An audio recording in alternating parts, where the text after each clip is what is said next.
আপনারা প্রত্যেকেই জানেন 1 বছর হয়ে গেছে অভয়া আজও বিচার পায়নি। সেই বিচারের দাবিতে আজ নবান্ন অভিযান ছিল। সেই নবান্ন অভিযানে অভয়ার মা কে এমনভাবে আঘাত করা হয়েছে, তার মাথা ফুলে গেছে এবং হাতের শাখা ভেঙে গেছে। অভয়ার মা ছাড়াও এই রাজ্যের বহু মহিলা, বহু পুরুষ রক্তাক্ত হয়েছে, আঘাত করেছে এই রাজ্যের পুলিশ শুধুমাত্র বিচার চাওয়ার জন্য।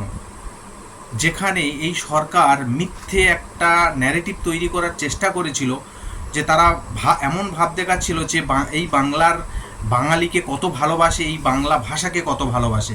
কিন্তু এই মাননীয় মুখ্যমন্ত্রী, যিনি একজন মহিলা হয়েও এই রাজ্যের পুলিশকে দিয়ে যে নির্মম অত্যাচার, যারা বিচার চাইতে গেছিল তাদের উপরে যে নির্মম অত্যাচার আঘাত করেছে এই রাজ্যের পুলিশ, এর থেকে লজ্জার আর কিছু হতে পারে না। যেখানে 1 বছর পূর্ণ হয়েছে যে অভয়া তার মাকেও এইরকমভাবে আঘাত করেছে এই রাজ্যের পুলিশ। শুনে নিন যে অভয়ার মা কি বলছেন এবং যারা আঘাতপ্রাপ্ত হয়েছে তারা কি বলছেন। নিরস্ত্রভাবে এসেছিলেন, কোন রকম অস্ত্র নেই হাতে, তারপরে পুলিশের এই ব্যবহার কি বলবেন? পুলিশ নির্লজ্জ পুলিশ, সেটা আমরা সেই 9 তারিখ দেখেছিলাম। তার মধ্যে যে এত নির্লজ্জ হয়ে যাবে,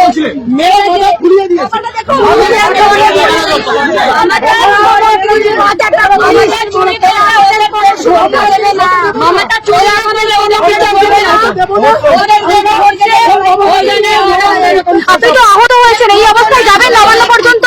অবশ্যই যাবে।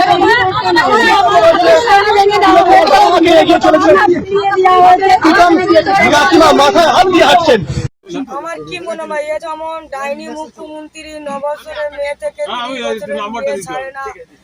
আরজি করের বিচার চাইতে এসেছিলাম, দফা 1 দাবি 1 ডাইনি মুখ্যমন্ত্রীর পদত্যাগ। উনি বলেন আমি সংখ্যালঘু দরদি, আদিও দরদি নয়, উনি পিসি আর ভাইপো ছাড়া উনি কারো চেনে না।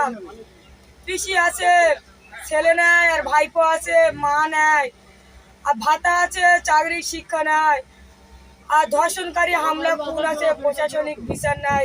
সেই মমিতা চটিচাটা প্রশাসন, সেই মমিতা ধর্ষণকারী প্রশাসন, সেই ছোট তাবান্নার ধর্ষণকারী প্রশাসন, খুনকারী প্রশাসন, সেই আনিসকারের ছাদ থেকে ফেলে দেওয়ার প্রশাসন, সেই শাহনাজ মোল্লা, সেই কামদুনি, সেই বক্তুই হাঁসখালি সন্দেশখালি কাঁদছে মানুষ, কাঁদছে মাটি, আর কাঁদছে রাজ্যবাসী। আর 200 বছরের বিটি হার মেনে যায় এ হাওয়াই চটির কাছে।